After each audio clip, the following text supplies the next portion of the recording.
या इलेक्शनसाठी आपण सर्वजण इथे एकत्रित आलेलो आहे. खरं जो व्यक्ती लास्ट बोलतो ना त्यांना कळतच नाही काय बोलायचं, कारण का प्रत्येकाने सगळे मुद्दे कव्हर केलेले असतात.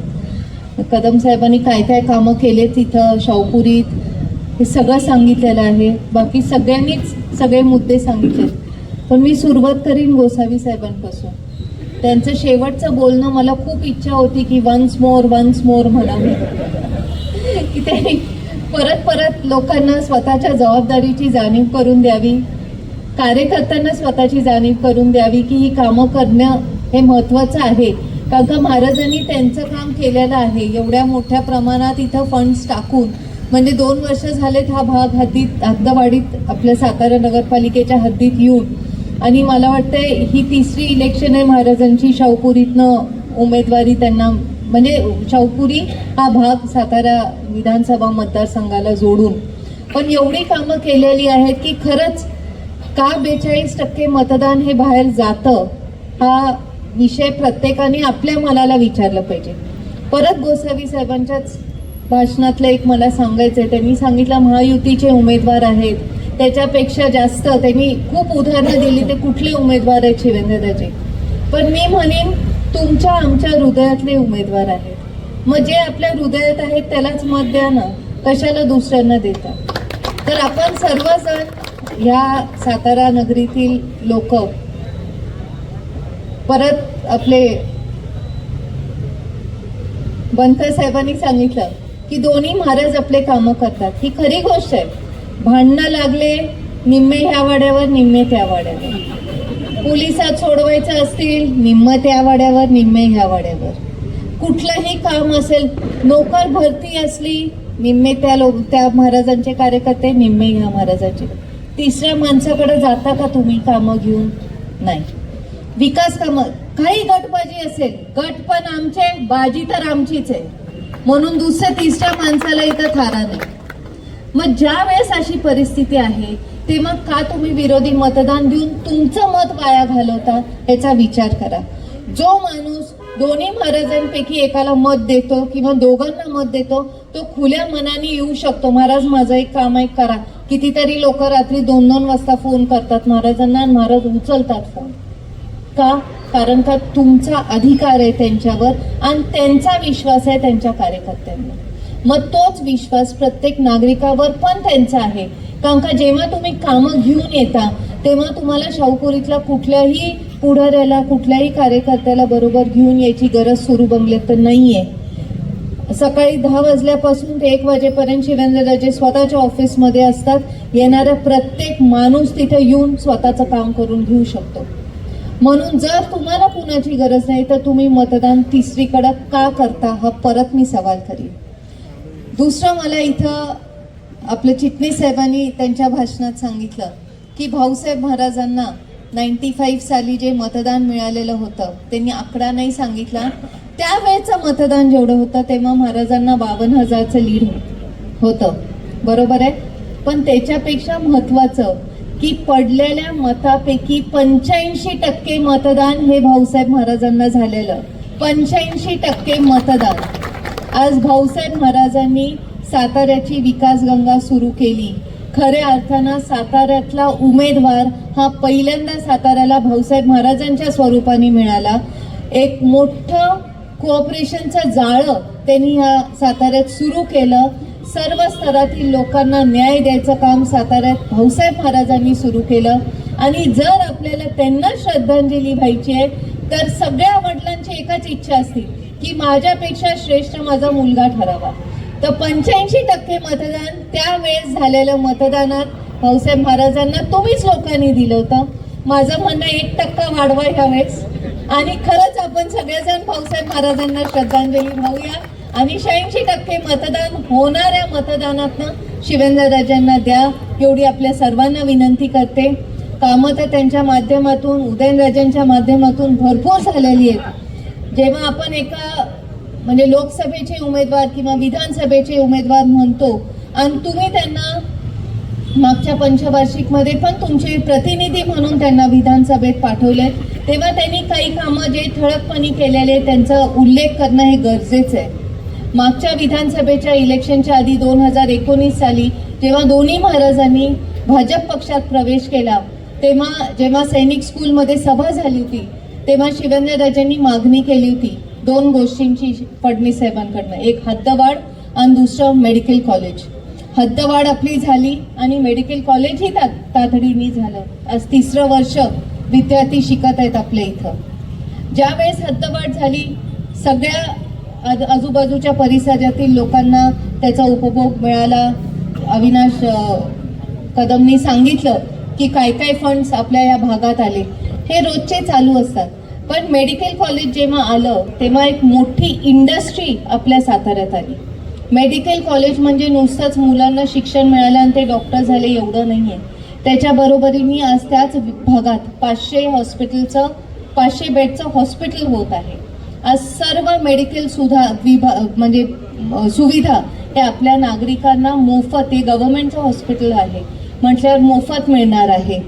आणि त्याचबरोबर ते 500 बेडचं हॉस्पिटल सांभाळण्यासाठी, कॉलेज सांभाळण्यासाठी बाकीचा स्टाफ जो लागतो, मग त्याच्यात क्लेरिकल स्टाफ असेल, ॲडमिनिस्ट्रेटिव्ह स्टाफ, सेक्युरिटी, ड्रायव्हर्स, गार्डनिंगचा स्टाफ, जे काही मेस असतात, लायब्ररीज, लॅबॉरेटरीज, मेडिकल टीचर सोडून जो काय स्टाफ, जो 1,500-2 हजार लोकांना तिथं काम मिळणार आहे. आणि ही सुविधा त्या मेडिकल कॉलेजच्या जास्त महत्त्वाची आहे आपल्यासाठी. मेडिकल कॉलेज झाल्यापासून साताऱ्यात कुठलीही अशी शिक्षण नाही आहे आपल्या साताऱ्यात असं कोणी म्हणू शकत नाही. इंजिनिअरिंग आहे, मेडिकल आहे, architecture, MBA, hotel management, architecture, जे तुमच्या मुलांना व्हायचं आहे ते साताऱ्यात ते शिकू शकतात. आंतरराष्ट्रीय लेवलचं एज्युकेशन आज साताऱ्यात पण मिळतंय. ही वस्तुस्थिती आहे. आज शेतकऱ्यांसाठी अजिंक्यतारा कारखान्याची निर्मिती भाऊसाहेब महाराजांनी केली. ती 4 पावलं पुढं शिवेंद्रराजांनी नेली. आज साताऱ्यात तुमच्या भागात जी वीज पुरवठा होती ती वीज निर्मिती अजिंक्यतारा कारखान्यावर होती. 18 मेगावॉट वीज ही दर दिवसाला कारखाना शहराला पुरवतो, MSEBला पुरवतो आणि MSEB त्याचं वितरण करत असते. आज कारखाना सुरू झाला तेव्हा 2,000-2,500 टनाचा होता. आज कारखाना आपलं 6,000 टन गाळप करतो. जावलीचा कारखाना, प्रतापगड कारखाना जो 6 युनिट म्हणून झालेला होता, तो कारखाना देखील आपण अजिंक्यतारा कारखान्याच्या हाताखाली घेतलेला आहे आणि त्याला देखील उचित अवस्था परत मिळवून द्यायचं काम शिवेंद्रराजे करत आहेत. असे अनेक कामं आपण केलेली आहेत. आज अजिंक्यताराचा जायचा रस्ता कॉन्क्रिटीकरण झालेला आहे, त्याचं सुशोभीकरण झालेलं आहे. अजिंक्यतारा किल्ला देखील आपल्याला सुशोभीकरण करायचं आहे. आज साताऱ्याच्या देखणेपणात अजून भर पडावी म्हणून आपण सेल्फी पॉइंट केलं. दोन्ही महाराजांच्या माध्यमातून शिवसृष्टी ही निर्माण झालेली आहे. आज कासचं धरण मोठं झालेलं आहे. पुढच्या 50 वर्षाचा पाण्याचा प्रश्न ह्या शहराचा मिटलेला आहे. पर्यटन क्षेत्र मोठ्या प्रमाणात वाढवलेलं आहे. आज मुनवळ्यासारख्या ठिकाणी बोटिंग क्लब्स काढून, वॉटर स्पोर्ट्स काढून, बामनोलीसारख्या ठिकाणी बोटिंग क्लब्स काढून आज त्या भागात पर्यटक मोठ्या प्रमाणात येतात आणि हे पर्यटक येण्यामुळं तिथल्या स्थानिक लोकांना उद्योग मिळालेला आहे. जी मुलं मुंबई पुण्याला जात होती नोकरीसाठी ती तिथंच थांबलेली आहे. त्यांना चांगला त्यांचा व्यवसाय वाढलेला आहे. तर अशा तऱ्हेने जो नेता असतो त्यांनी आपल्या लोकांना काय पाहिजे ह्याची जाण असली पाहिजे आणि त्या दृष्टिकोनातनं त्यांनी काम केलं पाहिजे. ही वस्तुस्थिती आहे की सातारा हे खूप शांत गाव आहे. राडे होत नाहीत. राडे झाले 2 भावांच्यात होतात. तिसऱ्याला ते अलाउड नाहीये. तिसऱ्यानी भाग घ्यायचं, आमचं आम्ही बघून घेऊ. आणि तिसरा आला तर दोघं मिळून त्याचा कार्यक्रम करतील. ही वस्तुस्थिती आहे. म्हणून राडे होत नाहीत. आपल्यात शांतता आहे. कधी जाती दंगली होत नाहीत. शेजारच्या तालुक्यात होतील पण आपल्या साताऱ्यात नॉट अलाउड. आणि ही गोष्ट ते केवळ आपल्या दोन्ही महाराजांचा वरद हस्त आहे म्हणून आहे. म्हणून माझा खरंच कळकळीचं विनंती आहे की आपण तिसऱ्याचा विचार करू नका. 2019ला पण जे उमेदवार होते त्यांनी सांगितलं 72,000 मतं घेऊन गेले. त्या 72,000 लोकांना माझा एक विचार नाही. मागची 2019चे इलेक्शन झाल्यानंतर कोविड झालं. कोविड इतकं भयानक, अख्ख्या जगात कोविड होतं. त्या 72,000 लोकांनी ज्यांनी मतदान केली तुम्ही ज्यांना मतदान केलं त्यांनी एक दिवस तरी तुमची विचारपूस केली का? त्याचा विचार तुम्ही स्वतः करा. कोविड मध्ये आजारी असणाऱ्या लोकांसाठी त्यांनी काय केलं किंवा जनतेला काय आधार दिला याचा विचार करा. मी अगदी अभिमानाने सांगते की शिवेंद्रराजे भोसले हे महाराष्ट्रातले पहिले आमदार होते ज्यांनी सांगितलं पुष्कर मंगल कार्यालय माझी वास्तू आहे, मी शासनाला आजपासून दिली, तुम्ही तिथं कोविड केअर सेंटर टाका. कलेक्टर साहेबांनी सांगितलं आम्ही खर्च करू शकत नाही कारण का ती तुमची प्रायव्हेट वास्तू आहे. ठीक आहे, स्वतः आम्ही खर्च केला. 90 बेडचा हॉस्पिटल विथ ऑक्सिजन तिथं काढलेला होता आणि ते हॉस्पिटल चालू होता जोपर्यंत कोविड होता तोपर्यंत. म्हणजे याचा खरंच मला अभिमान आहे. रेमडेसिवीरचे इंजेक्शन आणायला शासनाची गाडी नसायची तर महाराज स्वतःची गाडी पाठवायचे, पण इंजेक्शन इथं यायची. आज भाजप सरकार मोदी सरकारने प्रत्येक नागरिकाला मोफत लसीकरण करून घेतलेलं आहे आपल्या हिंदुस्थानात. पहिलं लसीकरण झालं, दुसरं लसीकरण झालं, काही काही लोकांची 3-3 लसीकरण झालेले आहेत. आज अमेरिकेसारख्या ठिकाणी जे स्वतःला एवढं प्रगतशील समजतात, स्वतःला एवढं श्रीमंत समजतात, तिथल्या नागरिकांनी लसी विकत घेऊन लसीकरण करून घेतलेलं आहे. पण आपल्या हिंदुस्थानात गरीब देश आपल्याला म्हणून हिणवतात अख्खं जग, पण आपल्या देशातील आणि सगळ्यात जास्त लोकसंख्या असलेला देश पण आपल्या प्रत्येक नागरिकाचं लसीकरण हे मोफत मोदी सरकारने केलेलं आहे. का? कारण का आपला माणूस सुदृढ राहावा, वाचावा म्हणून. मग ज्या सरकारला, ज्या नेत्याला आपली जाण आहे त्या नेत्याच्या मागं आपण राहिलं पाहिजे. आज भाजपच्या खूप योजना आहेत, साहेबांनी सगळ्यांनी सांगितलं भाजपच्या काय योजना आहेत.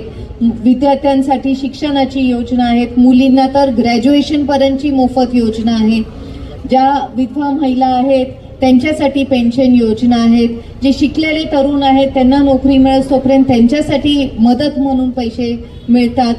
उज्ज्वला गॅस योजना आहेत, ज्यांना उद्योजक व्हायचं आहे त्यांच्यासाठी अगदी अल्प दरात व्याजदरात लोन्स मिळतात, त्यांना सबसिडीज मिळतील. ज्या महिलांना उद्योजक व्हायचं आहे त्यांना देखील अल्प दरात लोन्स मिळतात, त्यांना देखील सबसिडी मिळतील. आणि सध्याची लाडकी बहीण योजना तर सगळ्यांनाच माहिती आहे. तर अशा अनेक योजना आहेत भाजप सरकारच्या, त्याचा लाभ प्रत्येक जण घेत आहेत.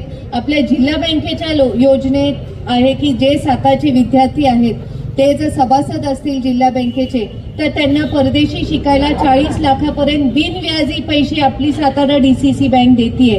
आणि आपल्या सातारा तालुक्यातील, जावले तालुक्यातील बरेचसे विद्यार्थी आहेत ज्यांनी ह्या स्कीमचा लाभ घेतलेला आहे आणि आज ते परदेशी बिनव्याजी पैशांनी शिकत आहेत.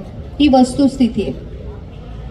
म्हणून आपण सर्वांनी जो माणूस आपल्यासाठी काम करतोय त्याच्या मागे राहावा एवढी आपल्या सर्वांना विनंती करते. भाजप पक्षाच्या माध्यमातून महायुतीतून शिवेंद्रराजे ही इलेक्शन लढत आहेत, बाबाराजे. तर आपण सर्वांनी 20 तारखेला कहो दिल से शिवेंद्रराजे फिर से एवढंच मी म्हणेन. आणि आपलं मतदान हे कमळ या चिन्हावर करा एवढी विनंती करते आणि थांबते. धन्यवाद.